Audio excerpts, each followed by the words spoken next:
सूचना एवं प्रसारण मंत्रालय भारत सरकार के अंतर्गत आने वाली बेसिल इंडिया लिमिटेड की ओर से काफी अच्छी बहाली निकाली गई है। ये जो बहाली आपकी होने वाली है 2 एयरपोर्ट पे होने वाली है। AI cargo logistic and old service company limited में ये बहाली होने वाली है। एक पटना और एक जो है गोवा एयरपोर्ट पे बहाली होने वाली है, जिसमें देखेंगे विभिन्न सारे पद रखे गए हैं। पद सुपरवाइजर का है, यहाँ पर देखेंगे एमटीएस का पद है, इसके अलावा लोडर का पद है, इसके अलावा ऑफिस असिस्टेंट का पद है। सबके लिए अलग अलग क्वालिफिकेशन रखी गई है और इसके लिए खास बात यह है कि ऑनलाइन माध्यम से इसका आवेदन प्रक्रिया भी आरंभ हो चुकी है। तो मैं इस वीडियो में आपको अप्लाई करने का भी तरीका बताने वाला हूँ। तो आइए पूरी जानकारी समझना शुरू करते हैं। वीडियो अगर आपको पसंद आए तो इसे लाइक और शेयर अवश्य करिएगा। इस प्रकार की लगातार अपडेट के लिए चैनल को अवश्य सब्सक्राइब करेंगे। आने वाली सारी अपडेट की जानकारी आपको मिल पाएगी। हमारे साथ व्हाट्सएप चैनल टेलीग्राम से जरूर जुड़िए ताकि हर अपडेट वहां भी आपको मिल पाएगी। नोटिफिकेशन 13 मई 2024 के डेट में जारी किए गए और इस डेट से ही आवेदन स्टार्ट हुए हैं। इसका अंतिम तिथि जो रखे गए 24 मई 2024 तक इसके लिए आवेदन तिथि रखे गए हैं। तो जो इच्छुक उम्मीदवार है चाहते हैं इसके लिए आवेदन करना तो आप आवेदन कर सकते हैं। ये वैकेंसी के एडवर्टाइजमेंट नंबर देखेंगे 453 है।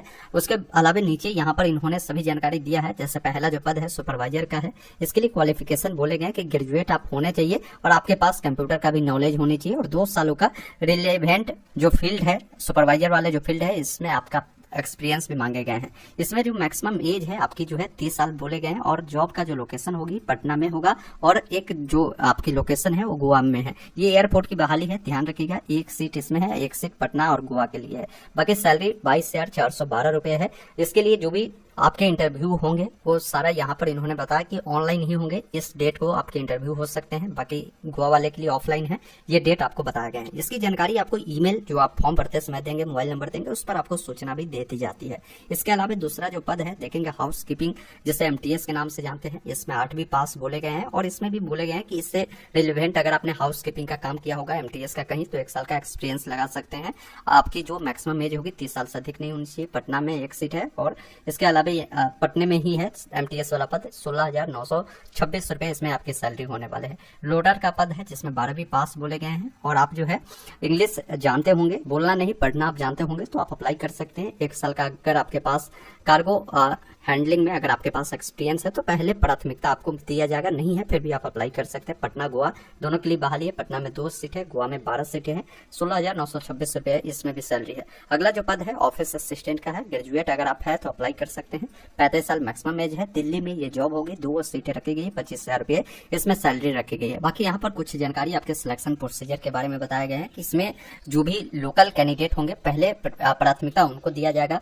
जो भी आप आएंगे इसके लिए डॉक्यूमेंट वेरिफिकेशन के लिए या आपके जो पर्सनल इंटरव्यू होंगे इन सब के लिए, तो कोई भी आपको जो है टीए डीए ये सब पैसा जो है आपको नहीं दिया जाएगा। ऑनलाइन अप्लाई करते समय जो भी आप डॉक्यूमेंट देंगे वही डॉक्यूमेंट आपको वेरिफिकेशन के समय भी आपको देने पड़ेंगे। इन बातों को भी खास रूप से आपको ध्यान रखना है। तो ये सब जानकारी आप यहाँ से देख लेंगे।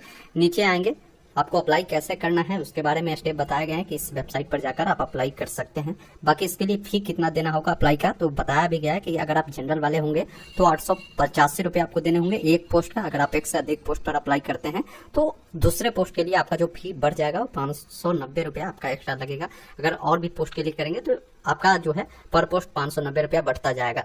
वही कोई कैंडिडेट SC ST वाले होंगे तो 1 पोस्ट के लिए अगर अप्लाई करते हैं तो 531 है, 2 पोस्ट के लिए करते हैं तो फिर एक्स्ट्रा 531 प्लस 354 आपको लग जाएगा। कोई अगर एक्स सर्विसमैन है उनका जो है 885 रुपया है। कोई अगर फीमेल है तो उनका जो है 885 रुपया है।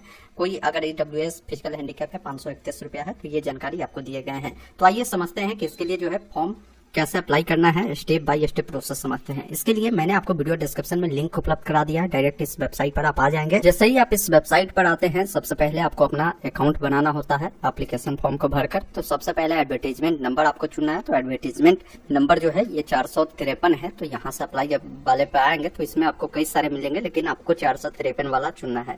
अब यहाँ पर बोला गया है कि आप कितने पोस्ट के लिए अप्लाई करना चाहते हैं। तो इसमें 4 अलग अलग प्रकार के पोस्ट है, जैसा कि आप देख भी पा रहे होंगे। आपका क्वालिफिकेशन जिस भी अकॉर्डिंग हो, जिस पोस्ट के लिए आपको अप्लाई करना है यहाँ से आप बता सकते हैं। जैसे हमें एक ही पोस्ट के लिए अप्लाई करना तो 1 पोस्ट चुने हैं। अब यहाँ पर आपको बताना है कि किस पोस्ट के लिए आपको अप्लाई करना है, वो पोस्ट आप यहाँ से चयन करेंगे। उसके बाद आपका जो भी नाम होगा पूरा नाम अपना लिखेंगे। पिताजी का जो भी नाम होगा यहाँ पर आपको लिखना है। डेट ऑफ बर्थ आपका जो भी होगा यहाँ पर क्लिक करेंगे तो कैलेंडर आएगा। सबसे पहले जो आपका साल होगा, जो आपका महीना होगा, जो डेट होगा, इस प्रकार आप चयन करेंगे। बाकी नीचे आएंगे एक ईमेल आईडी देना है, एक मोबाइल नंबर देना है। अल्टरनेट में मोबाइल नंबर है तो दीजिए, अन्यथा छोड़ सकते हैं। आप अपना आधार नंबर यहाँ पर फिल करेंगे। अगर एम्प्लॉय है स्टेट इंश्योरेंस वाले तो आपके पास ये नंबर होगा तो आप दे सकते हैं, नहीं है तो छोड़ सकते हैं।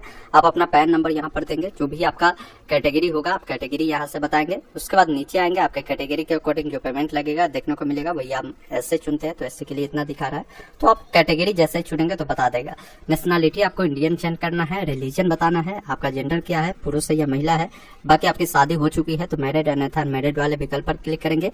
करेंट एड्रेस क्या है, जहाँ भी आप रहते हैं वो एड्रेस बताएंगे। एड्रेस में आप इस अनुसार भी लिख सकते हैं, अगर ग्रामीण क्षेत्र से है तो आपका जो भी विलेज होगा ऐसे कर विलेज लिख सकते हैं, कॉमा लगाकर पोस्ट ऑफिस डाल सकते हैं, फिर कॉमा लगाकर पुलिस स्टेशन डाल सकते हैं। जो भी आपका सिटी होगा देंगे, स्टेट आपका जो भी होगा वो आपको देना है, जो भी आपका पिन कोड होगा यहाँ पर आपको देना है। जो भी आपका परमानेंट एड्रेस है और करेंट एड्रेस है दोनों सेम है तो इस चेकबॉक्स पे टिक करेंगे, दोनों फिल हो जाएगा। अलग अलग है तो अलग अलग जानकारी को फिल करेंगे।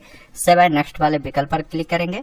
इस प्रकार आपका रजिस्ट्रेशन कंप्लीट होता है। आपको एक यूजर आईडी पासवर्ड दे दिया जाता है, इससे आप नोट करके जरूर रख लेंगे। अब आप सेकंड स्टेप में आ जाते हैं, जहां पर आपको क्वालिफिकेशन की जानकारी आपको देनी है, जिसमें आप जिस भी अनुसार के पद के लिए अप्लाई करते हैं, जैसे 8वीं लेवल का पद के लिए अप्लाई करते हैं तो आपको बताना होगा कि 8वीं आपने किस बोर्ड से किया है, साथ ही साथ कब पास किया है, आपका जो नंबर है परसेंटेज या सीजीपीए में है, कुल कितने का एग्जाम हुआ था, कितने मिले थे, और आपको जो नंबर आए हैं वो परसेंटेज में कितना है वो जानकारी मिल जाएगा। वही कोई 10th अगर किया होगा तो 10th बताना होगा कि किस बोर्ड से आपने किया है, किस वर्ष आपने जो है 10वीं उत्तीर्ण किया है वो साल यहाँ से आपको बताना है। साथ ही साथ नंबर आपका परसेंटेज या सीजीपीए में था, कुल कितने का एग्जाम हुआ था, उसमें आपको कितने मिले हैं वो बताएंगे और आपका ऑटोमेटिक परसेंटेज आ जाएगा। इसी अकॉर्डिंग 12th का जानकारी आपको यहाँ पर देना है, बोर्ड का नाम, passing year, number, percentage, CGPA में वो बताएंगे, कुल कितने का एग्जाम हुआ था, उसमें कितने मिले हैं, आपके परसेंटेज क्या है। ग्रेजुएशन के बारे में बताना है कि ग्रेजुएशन जो आपने किया है इसमें कौन सा कोर्स किया है उससे आप बताएंगे। जैसे बीए बहुत सारे कैंडिडेट करते हैं तो बीए में आपका जो भी ऑनर्स होगा इस प्रकार मिलेगा, जैसे बीए इन हिस्ट्री ऑनर्स से किया है तो वो बताएंगे। उसके बाद कब आपने इसे उत्तीर्ण किया है, नंबर आपका किस प्रकार है, परसेंटेज सीजीपीए में है, कुल कितने का एग्जाम हुआ था, उसमें कितने मिले हैं, आपके क्या परसेंटेज है वो जानकारी देनी है। नीचे आना है, वर्क एक्सपीरियंस के बारे में जानकारी देनी है, अगर आपके पास है तो जरूर देंगे। किस ऑर्गेनाइजेशन में काम किए थे, किस पद पर किए थे, कब से कब तक काम किए थे वो जानकारी आपको देनी है। बाकी नीचे आएंगे और भी अगर आप रेफरेंस के रूप में किसी का नाम देना चाहे तो यहाँ पर आप दे सकते हैं। 2 लोगों का यहाँ पर नाम पूछा गया तो नाम दे देंगे, उनका एड्रेस और उनका मोबाइल नंबर आप दे दीजिएगा। बाकी नीचे आना है, आप कौन से लैंग्वेज जानते हैं उसके बारे में जानकारी देनी है। जैसे सभी लैंग्वेज का यहाँ पर नाम मिलता है। मान लीजिए अगर आप हिंदी जानते हैं तो हिंदी में देखिए ये पढ़ना है आप जानते हैं तो इस वाले चेकबॉक्स पर टिक करेंगे। इंग्लिश लिखना जानते हैं तो यहाँ पर बताएंगे और बोलना जानते हैं तो स्पीक वाले पर टिक करेंगे। तो आप अपने अकॉर्डिंग जो लैंग्वेज जानते हैं उसके सामने इस प्रकार जो है आप टिक कर देंगे। इंग्लिश आप जानते हैं तो इंग्लिश के बारे में भी आप जानकारी को दे सकते हैं। उसके बाद सेव एंड नेक्स्ट वाले विकल्प पर क्लिक करना है। अब आप अगले स्टेप में आते हैं जिसमें आपको डॉक्यूमेंट देने होंगे। जैसे डॉक्यूमेंट में बोला गया है कि रिसेंट का आपको पासपोर्ट साइज फोटो आपको अपलोड करने हैं, जो 20 KB से ज्यादा नहीं होना चाहिए। तो यहाँ से फोटो को चेंज करेंगे और यहाँ से सबमिट करेंगे। इस प्रकार फोटो अपलोड होगा, फिर सिग्नेचर अपलोड करना है, फिर आपको बर्थ प्रूफ के लिए एक डॉक्यूमेंट देना है जो 200 KB तक होगा। आधार कार्ड को अपलोड करना है तो आधार कार्ड आगे पीछे दोनों अपलोड करेंगे। पैन कार्ड को देना है, 10वीं के जो भी आपके पास डॉक्यूमेंट होगा, मार्कशीट होगा तो उससे आप लगा दीजिएगा। 12वीं का जो मार्कशीट होगा उससे देंगे। ग्रेजुएशन वाला मार्कशीट यहाँ पर अपलोड करना है, अपना कैटेगरी सर्टिफिकेट अपलोड कर देना है। उसके अलावा आपके पास जो CV होगा, जो रिज्यूम आपने बनाया होगा उससे अपलोड कर दीजिएगा। उसके बाद नीचे में एक ऑप्शन मिलेगा सेव एंड नेक्स्ट का, सभी डॉक्यूमेंट अपलोड कर देंगे तो इस पर क्लिक करेंगे। उसके बाद फॉर्म का प्रीव्यू आएगा, उसमें तमाम जानकारी देखना है। कोई जानकारी गलत है तो मॉडिफाई कर सकते हैं, सभी जानकारी सही है तो इस चेक बॉक्स पर टिक कर प्रोसीड टू पेमेंट वाले विकल्प पर क्लिक करेंगे। पेमेंट करने के लिए इस चेक बॉक्स पर टिक कर क्लिक हियर टू पे वाले विकल्प पर क्लिक करेंगे, पेमेंट करेंगे और इसका प्रिंट निकालकर अपने पास सुरक्षित रख लेंगे। बाकी सिलेक्शन प्रोसीजर जो भी होगा या आगे की जो भी प्रक्रिया होगा इसके लिए आपको इनके वेबसाइट को विजिट करते रहना है। यहाँ पर देखेंगे बताया भी जाता है कि विभिन्न सारे अलग अलग बहाली के लिए जो भी सिलेक्टेड कैंडिडेट होते हैं उसके बारे में जानकारी यहाँ पर मिलती है, या आपके जो ईमेल मोबाइल नंबर देंगे उस पर भी जानकारी आपको मिलती रहेगी।